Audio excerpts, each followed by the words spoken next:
Hey folks, welcome to round 3 of the Kubota BX 2680 versus the John Deere 1025R. These two machines have really been going toe-to-toe in the first 2 rounds, and we're going to continue that today. We've got 7 different tests we're going to go through today, and after you see these tests, we'd like to hear your feedback below. Which of these tests do you think are most applicable to your needs, and which of them are not as relevant to you? As you know, we haven't covered anything with the loader yet. There's many more areas of these tractors that we have to look at. But today we're focusing on the mower operation.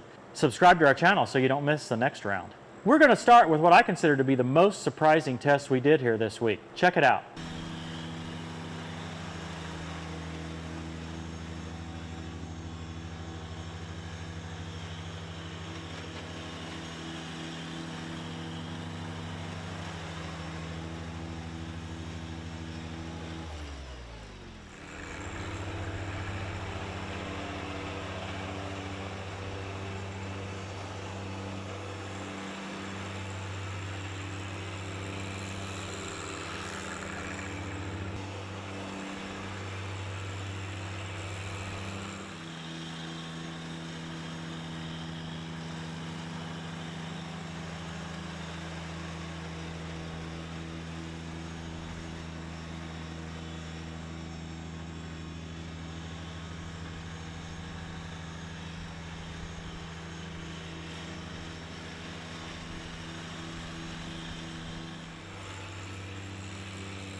Now we've done both 2-wheel drive and 4-wheel drive tests, trying to test the turning radius. So what we did was we just went in a continuous circle.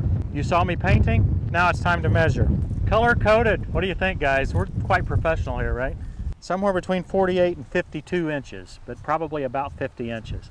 This is not pure science, right? I mean, I'm out here in kind of dead grass. Okay, about 78 inches. What? Yeah, it's a lot bigger, isn't it? Yeah. Okay, 78. Let's measure it in one more spot and see if we get a different measurement. Yeah, that's about 77. Okay, one thing I noticed in the 2-wheel drive setup, both of them stayed right there in the tight circle. On the Kubota, I had to keep turning it. So you just had to keep putting pressure on it. If you held it consistently, it would come out of the circle. My neighbor is actually the one who pointed that out to me. He's got an older BX, and that's just something he says that frustrates him. I don't know if it would frustrate me in the long run or not. You'd kind of get in the habit of it. I specifically noticed then with the Deere, you did not have to keep turning. You put it against the stop and it stayed there. Okay, what do we got here? Let's say 102 to 104. Again, a nice tight circle. It stayed in the same circle. I went around and even painted probably several circles, 3-4 circles with the painting. Let's go look at the John Deere. Now this one's a little different. I mean, maybe it's not perfectly level, or maybe something's different about the John Deere, I don't know. But Christy, notice how my early rounds, it shifted. It didn't stay in that tight circle. I think the rear wheel may have been dragging more, or you know how when you turn with a 4-wheel drive, it kind of tries to locks up part of it. And I wonder if that had more of an impact here, more of an impact on this tractor than the Kubota, I don't know. But one thing I noticed is the paint was always consistent here, this direction. So let's measure that. So this is about 88 to 90.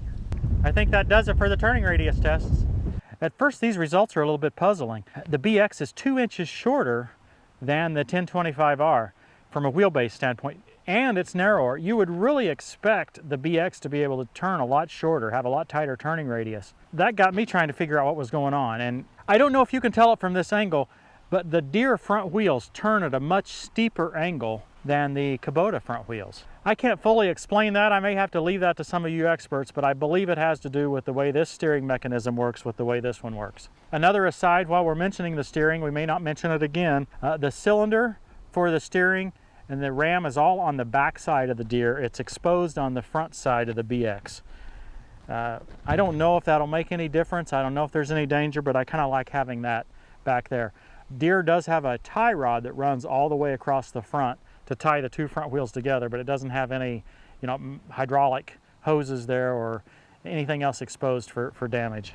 Overall, it's clear the Deere can mow a tighter circle and really can turn shorter than the Kubota. It kind of defeats one of the concepts that people have talked about where they say, I want the smaller tractor with better mobility. I don't think we're seeing the better mobility, at least when it comes to navigating in tight spaces.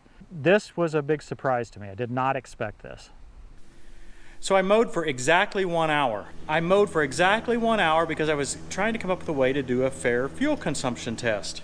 Before I started, I filled the fuel tank all the way up to the neck, not the top of the neck, but just the bottom of the neck, and it would bubble and gurgle down, and I would keep adding until it stopped bubbling and was just at the top of that neck. That's as accurate as I could figure out how to make it, so we'll see how much it takes. That's 2 quarts. Okay, this is my 4th quart. Okay, so that shows 24 ounces left. So that means I used 3 quarts and another 8 ounces. I just finished 1 hour exactly mowing with Johnny. I filled the fuel tank to a known full position, and now I'm getting ready to do the same fuel consumption test that we did on the BX. I just put 2 quarts in and didn't spill any. Okay, this is the 3rd quart. Okay, this is the 4th quart.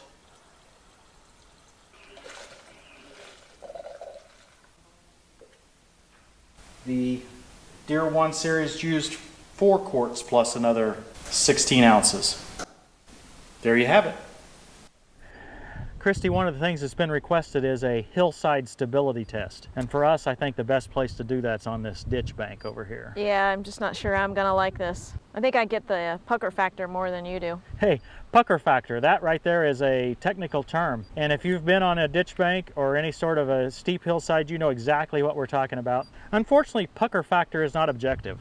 Now, while it's not objective, you need to pay attention to pucker factor. Yep. That is your #1 gauge, and it doesn't matter that it's different than anybody else's. Let's tell you a little about the course we're going to operate on today. First thing we do is we cross the ditch and get on the road side of the ditch. That's the steepest part of our yard. It really is about 1.5 mower widths for each of these, but we're going to focus on one width, and that's the width next to the bottom of the ditch. The one with the most pucker factor. The first half of this is very consistent, very smooth, and then we have, I would call it the dip. When we get to that dip, the tractor will turn, will twist toward the bottom of the ditch. Hopefully it won't turn over. Usually we mow this with Vinny the Ventrac. My favorite. Vinny has no issue on this at all. But Vinny's built specifically for this type of slopes. These guys are more general purpose. They're not going to be as good on this slope. So I'm going to make a run with the BX, then Christy's going to make a run with the BX, then I'm going to make a run with Johnny, Christy's going to make a run with Johnny, and the only thing we can do is provide subjective feedback. Now the first thing I notice is this engine started vibrating and making a lot more noise when we got on the slope. I'm not really comfortable with that. Don't know if that's specific to this tractor or not. Now I'm not going to go wide open. You know, I'm half throttle here, 2300, something like that. Here we go. I'm in low range, and I'm in 4-wheel drive. If you're mowing something like this, you need 4-wheel drive. Well, I can easily mow this. Now you need to pay attention to your pucker factor. We tease about that term, but it really is real, and you have to pay attention to it. It's different for each person. I'm trying to mow right down next to the bottom of the ditch, thinking that I would get the rest of it from the other side, right? I still feel that extra engine rattle. Now we're approaching what's the worst spot. It's right up here in front of us. There's a little dip. So one of these little dips right here, now this is getting, see, when you drop off in a hole like that, if you do that fast, it's going to make a lot more difference than just doing it slow. For instance, if there's a little bounce in it, it could be more tipsy. That's what makes this subjective. It's almost impossible to say the specific angle that you're going to tip. Now we're sliding here.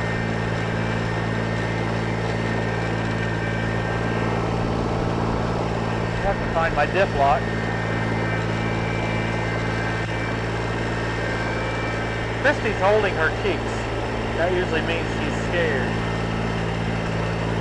My pucker factor really wasn't too bad. I mean, yeah, this is not like level mowing.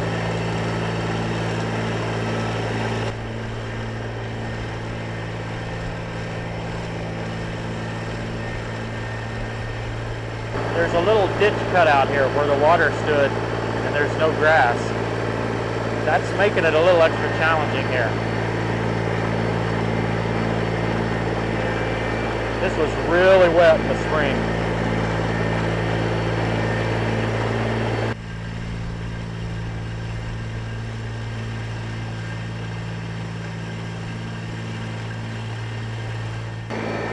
Now, of course, I want to dodge this culvert here because it's steel and I don't want to tear up my blades. This is going to be a little bit tricky.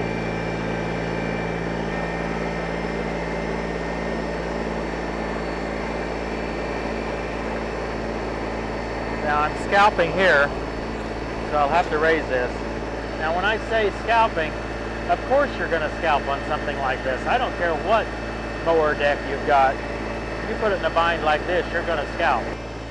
I'm raising the deck all the way up.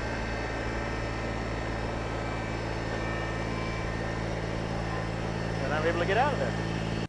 Okay, we mowed it successfully with the BX. Christy, your turn.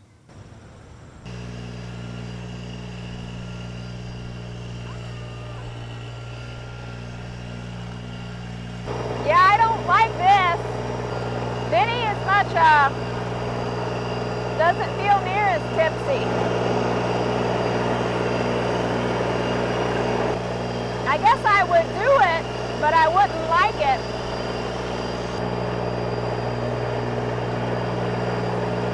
I feel like I want to hang on. No, no, no, no, no, no, no, no, no. Help!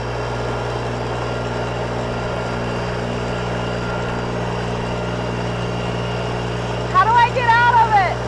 Keep going.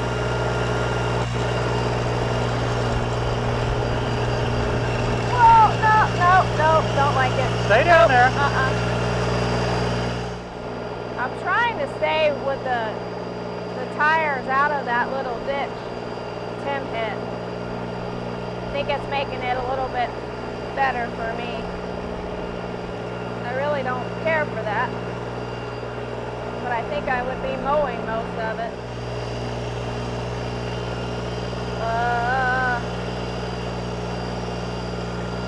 I think because, nope. Car. Whoa.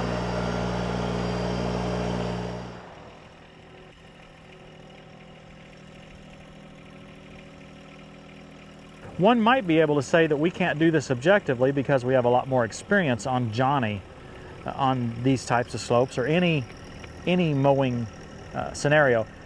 The thing is, these things feel quite similar. The two tractors aren't that much different, so I feel comfortable on either one from that standpoint. I don't really think there's anything lost in that sense.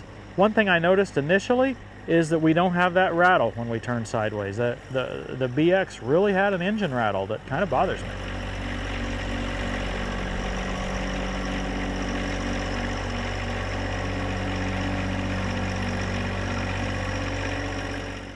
Okay, to this point in the ditch, I've not had any problem with either tractor. I could mow it fine, and I'm sure Christy could mow it with practice. We'll see what she says on it. Now, we're getting to the little dip that we've got, the real challenging point, and we'll see how they behave.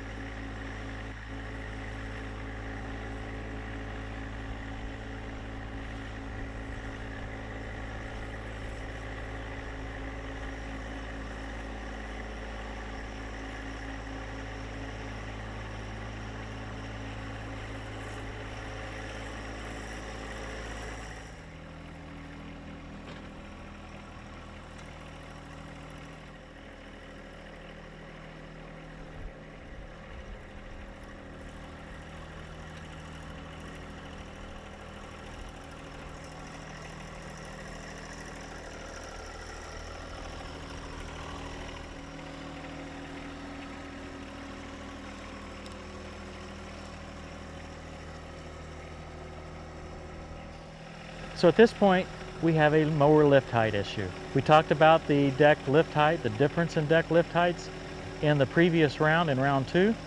You should check that out. But the context we were talking about it there was mainly on how it impacted use with the loader. Well, what we're seeing here is a scenario where it impacts the use of mowing itself. I'm actually high-centered. The deck has been pushed all the way up, actually in my case against the Ken's bolt-on hook step, and there's nowhere else for it to go. We're in the ground. We would be hitting rocks if we had the mower deck on. So I really have no choice but to force it through or to back it down. That extra inch or two of Kubota deck makes this possible on this particular angle. Who's to say whether you have angles like that at your home or not? I'm going to force it through.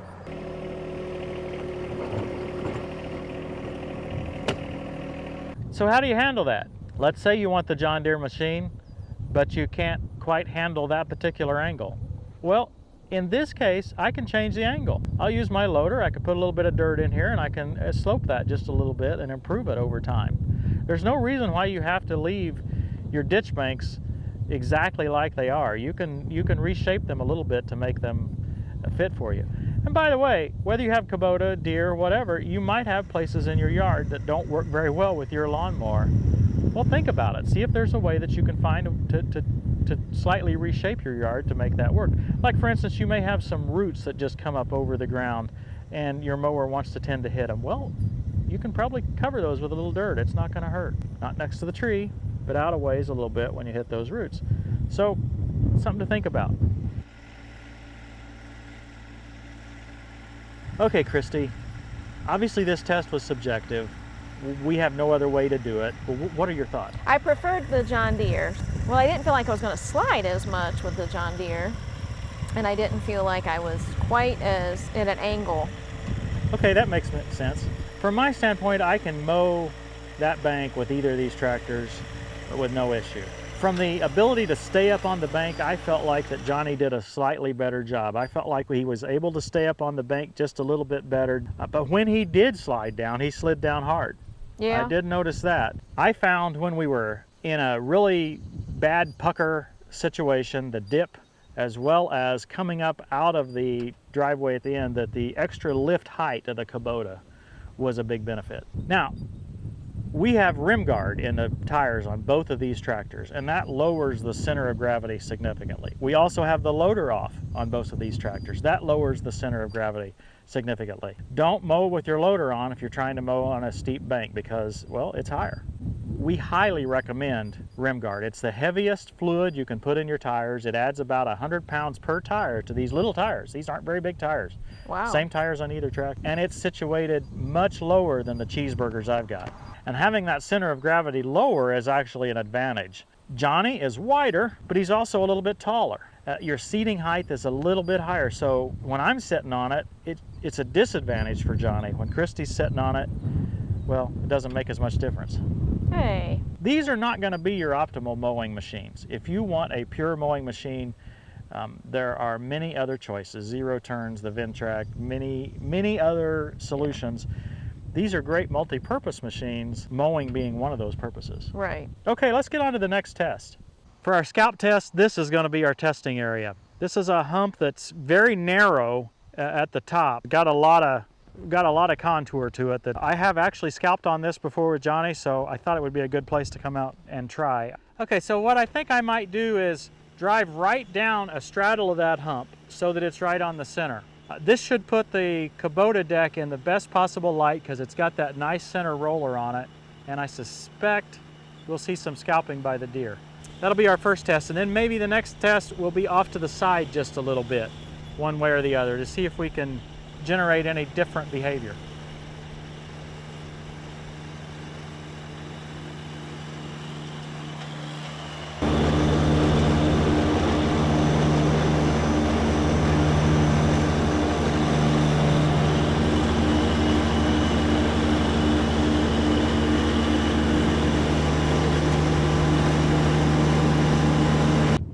Seemed like I thought I heard or felt something right in here. So I did 3 strips along there at varying levels. This deck did a great job.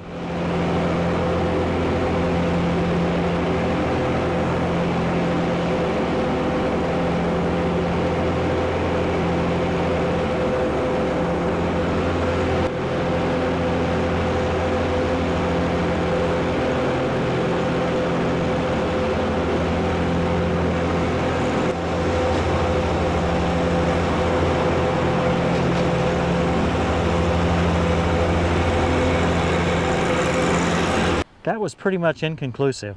I'm not happy with this test. I want a test that's realistic. Both of these mowers did a great job on this particular slope. I know that I can make this one scalp. I'm pretty sure I could make the other one scalp too, but I'm not sure where right now. So let's move on to the next test.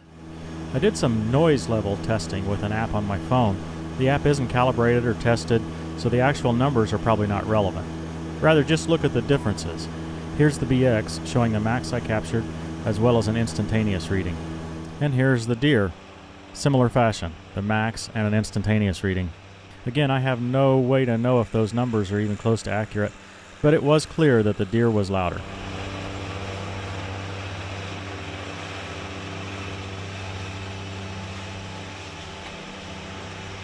Okay, Christy, you've got a chance to mow now a little while. What do you think? I think it mows pretty well. It's gonna mow. The one big difference to me, of course, is the treadle pedal. My foot is small. Yeah. So I tried going around our gas tank, and for me to back up, I had to look down to find where the reverse was. Sure. Now, I would get used to that. Yeah, you might not have to do that in the long run. Right, but it's just a long ways for me between forward and reverse. Now, what I didn't try was putting my foot under it, under the forward pedal to reverse it. So I could try that later, but yeah. I think it would be a fine mower. Yeah, I feel like it mows almost identically, with the exception of the turning radius test. I think it does tend to scalp a little bit less with the center roller. Other than that, I think it's going to be hard for us to do a cut quality test. I know everybody's wanting that, but you take one look at our yard and yeah. It's dead.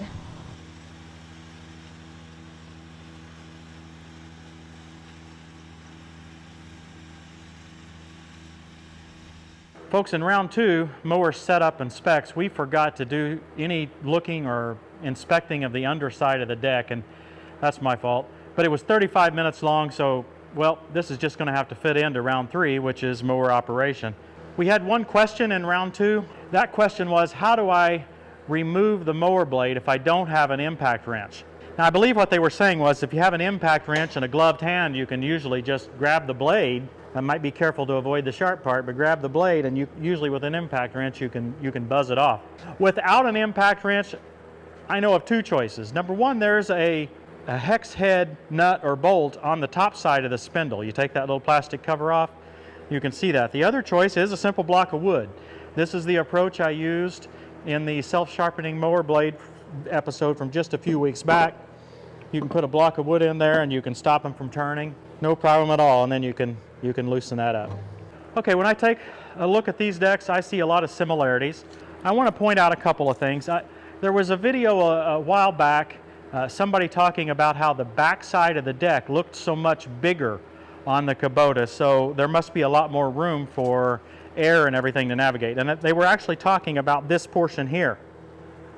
Well, if you notice, that's all blocked off. It's all baffled off. That is for appearance only, apparently, because it is not used as a part of the actual mowing deck. You can see that it's totally clean under there, or at least from a grass standpoint. No cut grass ever gets in there. So the Deere deck is actually made open in that area, rounded there a little bit. I think that's a wash. I don't think that's anything that's really any different. The blades are offset basically the same way. The middle one is closer to the front, just like this mower, like any three-bladed mower that I've ever seen.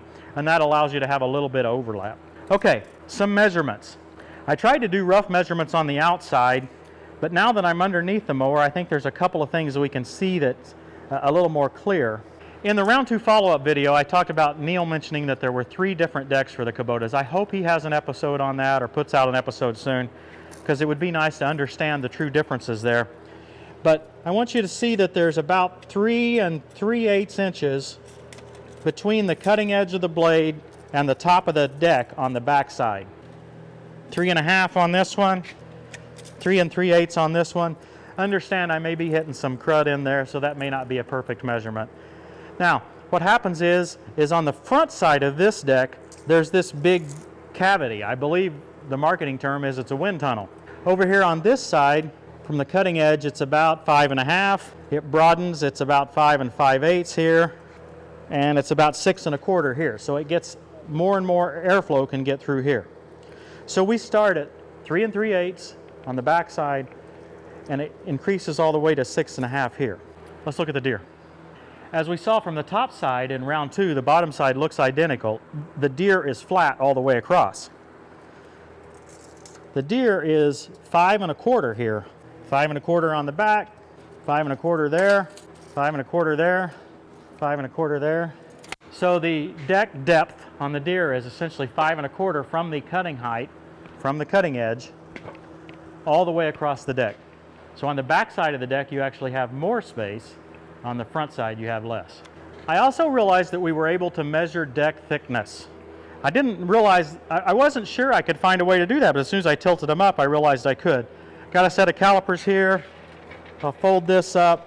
I can measure it anywhere here. I think it should be the same. This is the rolled up portion. Take some measurements here. Now I understand my measurements are against some grass here. It's not going to be perfect. My measurements are showing anywhere from 145 1/1000ths of an inch to 170 1/1000ths of an inch. And that's, I don't know, sort of as accurate as I can get without cleaning this up a lot. Let me check the Deere. Now this is supposed to be 7 gauge. So I see 202 1/1000ths.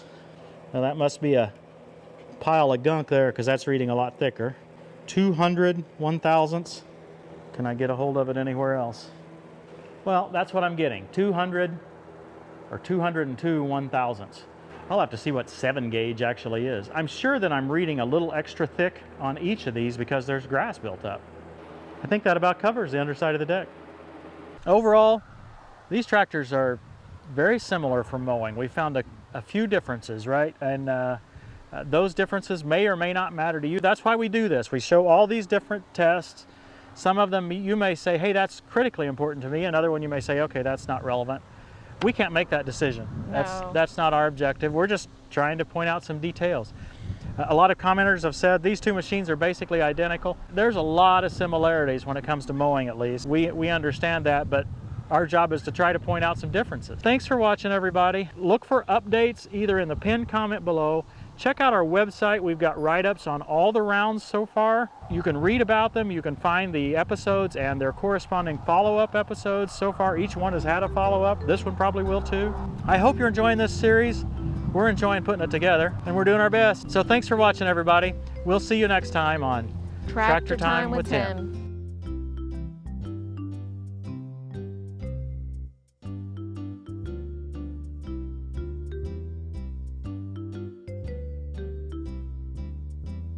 I hear a chicken. I hope our neighbor's chickens aren't in distress. It really does sound like the chickens are in distress. You hear it? Yeah. I don't know that they're in distress, but Okay. I don't know a chicken in distress. I don't either, but I've never heard it sound like that.